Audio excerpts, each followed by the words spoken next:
In today's video, my bro Aaron Sanchez is going to share why this most recent muscle building phase has been his best ever. And I'm going to share why I couldn't agree more. Hope you enjoy it. Looking forward to your feedback. My man, I gotta say, I am freaking stoked to see how much fun you're having with this muscle building process and to really more than anything, just see your mindset around it with having that mindset that you want to spend as little time cutting. I think because right now you've got this taste of like feeling your best, performing your best, not just in the gym, but in all aspects of life. And really, it's kind of the lifestyle that I've been preaching for the past 6 years, where I've basically been in muscle building phases for about 11 months out of the year and only having to spend a month, like four or less fewer weeks in order to cut any excess fat that I may have gained during that time, then get right back to feeling my best, performing at my best, like fueling my body with an adequate amount of fuel to just give the best of myself to all that I'm doing throughout the day. And leading up to that, learning from some of my past mistakes with the whole bulking and cutting approach, where I would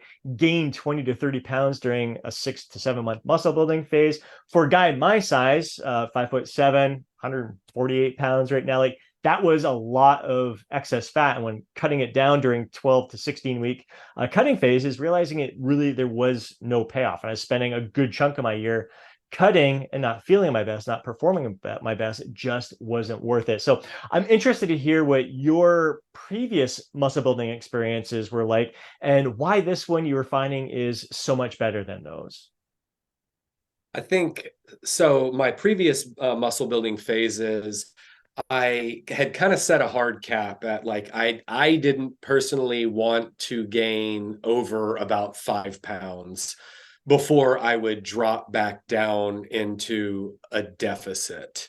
Now, now that I've accepted in this bulking phase that I am going to accept a little bit more fat gain. Obviously, I didn't know what I didn't know. Now I do. But I realized while doing this is that I probably wasn't in my sweet spot, as I was a little bit carrying a little bit more fatigue, even with an extra, 3 to 5 pounds that I thought I felt better lower with, because my gym performance was suffering. I was having to reach for things like caffeine, depend on those things a little bit more. Sleep has always been not good, not bad for me, so that hasn't changed. Still about the same there. But now in this bulk that I said, okay, I'm going to push calories to where I know that weekly I'm seeing the scale go up.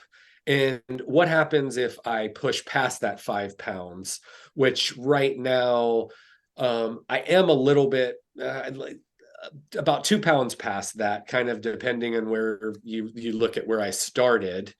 And I'm feeling great. Like gym performance has never been better. I'm beating the logbook consistently and not trying to push that too far. I'm having to actually stay at weights. It's like there's more of a game plan in the gym as well, where given that my weights were rising, I still want my joints to be able to catch up. I still want form to be solid. So I'm staying with the same weights for, 2 weeks, 3 weeks, depending. So it's actually been made training a lot more fun than me constantly just feeling like, well, it's got to go up, got to go up, got to go up, and feeling it in my day to day. Now, is that the extra food? Is that the extra weight? Who knows? It's probably a combination of both. So For that's the sure. main difference in how I've approached this. I've accepted that, like, I know I can strip the fat off. Right. And but I've also being systematic with tracking how my weight is trending each week.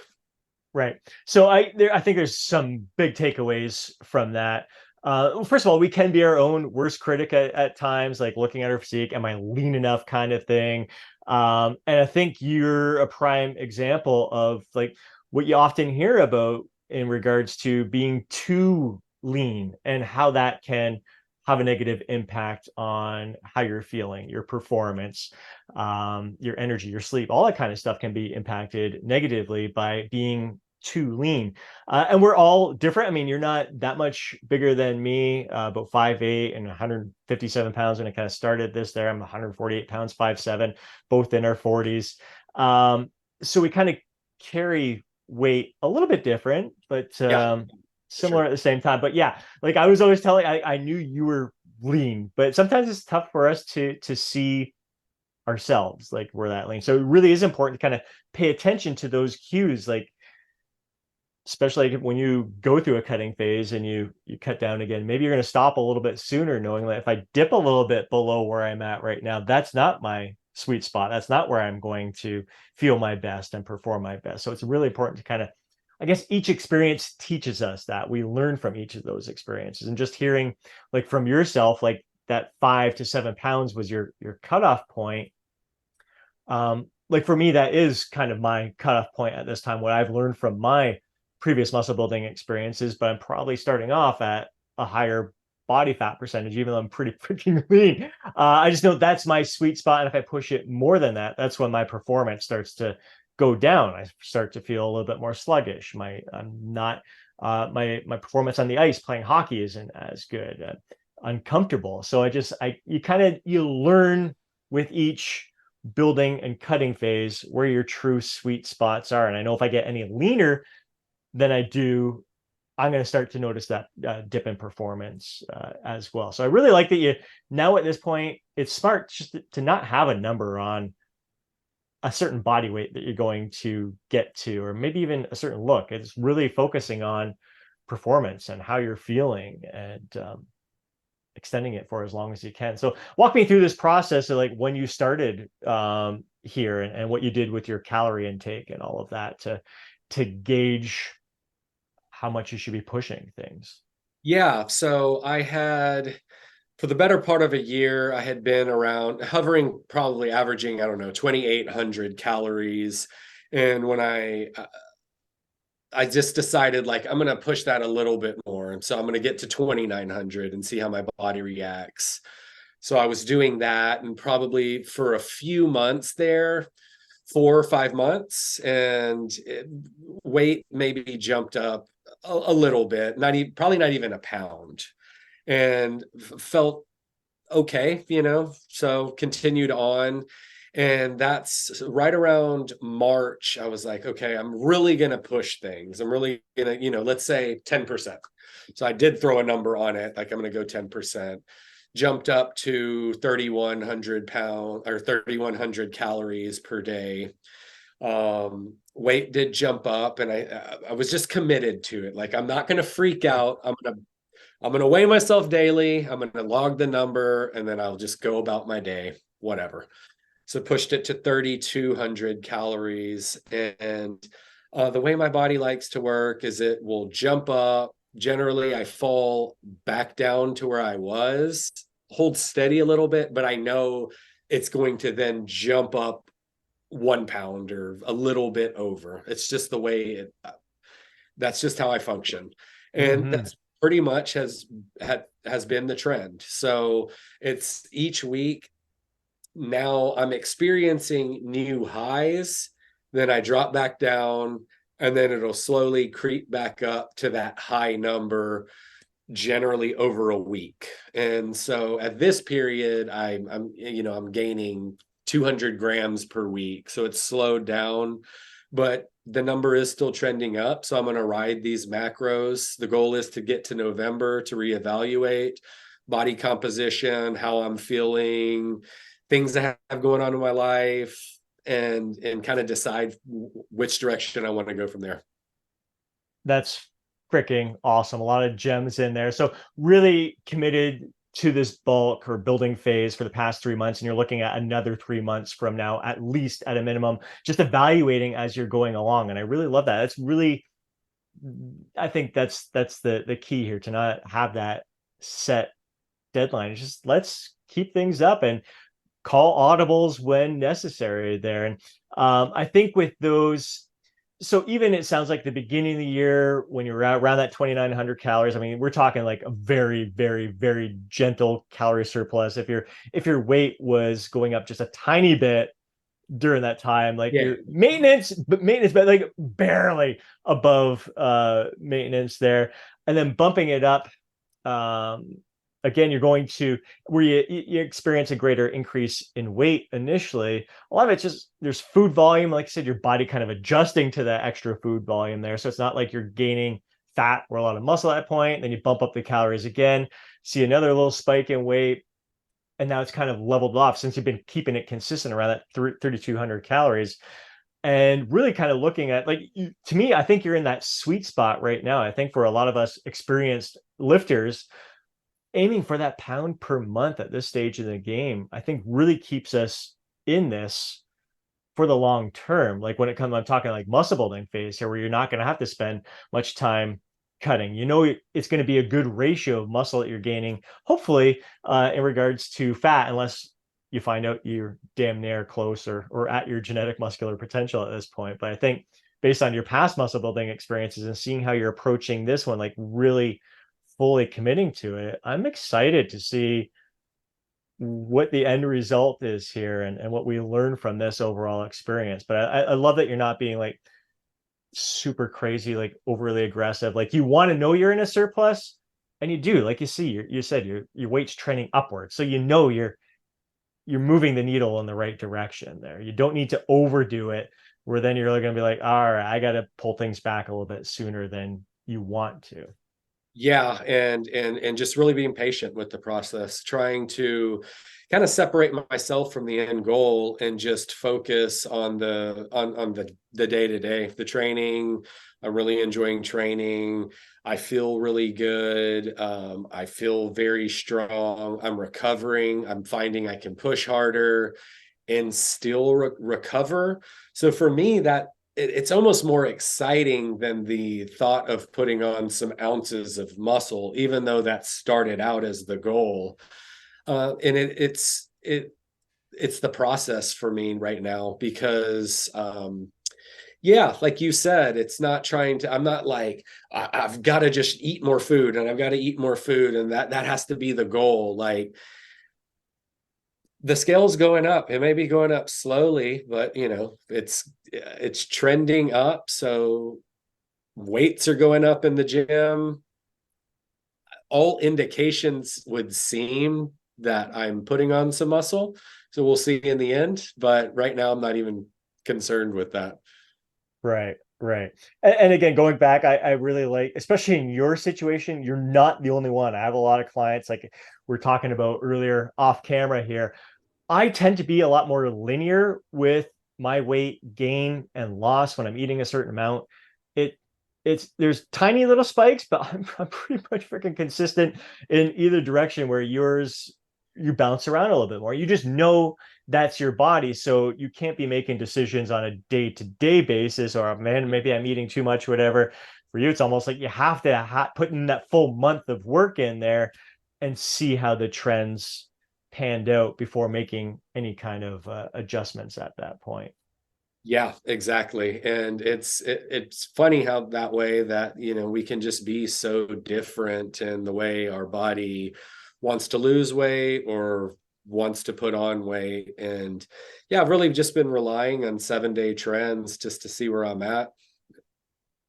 That's awesome, man. And it really, there's just so much awareness involved in this. I think it's been a huge learning experience for yourself, not just in regard to like this muscle building phase here, but it's going to be fascinating to see again afterwards when you trim down where your new sweet spot is and where you decide that you again, because it is more about a feel. I think once you get a taste of where your sweet spot is, where you not only do you look freaking phenomenal, because I mean, like you said, you're up 5 to 7 pounds right now and still looking really freaking lean. You're really lean at this point, looking great. So it's going to be interesting to see like where you deciding I'm good at this level of leanness right now because like this is where I actually feel my best. I'm crushing the weights. I'm able to give the best of myself to my family. Like it just feels so much better when you're able to thrive in all aspects of life. And it just, again, going back to being too lean, like it's not worth it to be that lean if you're not able to thrive in all aspects of life. So it does take that heightened sense of awareness, listening to our bodies throughout this process and realizing like where the fun truly is at in the journey there. Yeah, and another point, I'm just as guilty as anybody else of playing the comparison game. And you, in my opinion, can stay like your sweet spot is just leaner than most, especially than me. It seems like I feel better at higher body fat percentages on average, just, as long as I've known you here over the past 4 years. And so it's interesting in that regard to say, um, that's also letting go of these preconceived notions of like, I have got to weigh this and then, or else, I've failed the process. Whereas I've found that if I am a little bit heavier, like my mood's better, my performance is better. I'm not having the lulls in energy that I was kind of having. This is the littlest amount of caffeine I drink per day in my life. So why would I'll cut eventually and see how I feel if I carry a higher body weight and if I can be leaner, but why would I go against kind of what my body is telling me, like, maybe it's not so great of an idea. Exactly, exactly. And that truly is like no one, I can't tell you where your sweet spot is, where you're going to feel your best. And like you said, it's for me, I am, well, there's time. I think you're leaner than me a lot of times. So it's tough to really, you're looking at me going, man, I wish I was as lean as you. And I'm looking at you going, man, I wish I was as lean as him. Like it's even if we're not necessarily being hard on ourselves, it's sometimes tough to gauge those things. But Yeah, which is why you really have to not worry about how lean anyone else is, and really even kind of, because you do see some people say they feel great at a certain level of leanness, but really behind the scenes they feel like crap. Like this is me performing my best and feeling my best in my sweet spot. I just prefer to stay in my sweet spot. I know if I get any leaner, I'm not going to feel so hot. I'm going to experience a lot of the things that you were experiencing with the fatigue and recovery and mood and all that stuff. And if I get any heavier than that, I pushed it this year to 10 pounds of weight gain during that 11-month muscle building phase. And I found like those last 2 to 3 pounds slowed me down. I was still feeling good, performing good, but not as great as I was just a few pounds earlier. So again, it's why it's so important to know yourself, to kind of put on the blinders to what a lot of other people are saying, and how they're feeling out there, and just focus on you. Pay attention to where you're going to feel your best. And again, you'll see a lot of people who like step off stage and they're like, they gain 20 pounds in like that first 2 3 weeks, yet they still have freaking ripped abs. But it's so different compared to like if you're starting off at a normal level of leanness and you gain 20 pounds. Like that 20 pounds can make a huge visual difference. So really depends on the starting points there, which is just, again, just paying attention to yourself and what's going to feel best to you. absolutely. And I think the other takeaway from this is, we both have a systematic approach and cutting or muscle building. And I know you carry that with your clients. And it's a conversation I have quite frequently with my clients as well, that your number, it may not mean anything. It's not a like, this is, once you get here, you're good, you're done. It could be higher, it could be lower. It's a process, and we've got to learn those things. But that's when it kind of gets fun, right? For me, that's when it's fun, when like, okay, in between here and here, I've got a lot of leeway. It's Mm-hmm. also, it's freeing for me because, like, hey, I could get to X weight and still be pretty damn comfortable, or I can be at this weight and I still get to eat a fair amount. I can carry that pretty easily. That's where the fun is. That's why this process has just it's been rewarding. A lot of lessons learned. The biggest takeaway is to just kind of let go of the end result. I've never enjoyed training more. Um, I hate off days. I love them and hate them at the same time because I want to be training, but I actually am training very, very hard that I need those off days. So, yeah, that's where I'm at. It's awesome, man. And it really, again, coming down to that heightened sense of awareness and just learning from our experiences. Like we're taking what we've learned from the previous muscle building phases and just trying to improve upon it. And then paying attention to how our body is responding this time and go, okay, this is how it's supposed to feel. And then again, the next time you're going to take what you learned from here. Now you're not going to have to go through that initial stage of how many calories should I bump up right now. You're going to have a much better idea of where your kind of starting point is and get to ramp right into it and go from there. So again, it's all a learning experience. You're collecting the data, you're paying attention to how you're feeling throughout this whole process, and it's only going to make the future experiences even better. So I'm even more stoked to see, not thinking so far ahead, but it is fun to take what we learn here while at the same time, like just soaking up this process at the same time. Dude, this is awesome. I'm so excited for you. It is great to just see you so full of energy and just thriving from this overall process. And man, I just kudos to you and super excited to see where this journey takes you. I am as well. And I'm just Right going to on. enjoy every moment. Perfect. That's the way to roll. All right, man. Catch you next time. You take it easy. I really hope you enjoyed this discussion. If you did, please do me a favor and smash that thumbs up button. I'd really appreciate it. If you want to see more videos like this, be sure to subscribe to the channel and hit that alert button so you're notified each time I upload a video. If you know a fellow bro who would benefit from watching this video, please do me a favor and share it with him. But more than anything, both Aaron and I would love to hear from you down in the comment section below. So share your thoughts, share your insights, share your feedback on today's topic. Before you go, don't forget to download your free guide, Lose Fat, Get Jacked. Have yourself an amazing day. Catch you next video.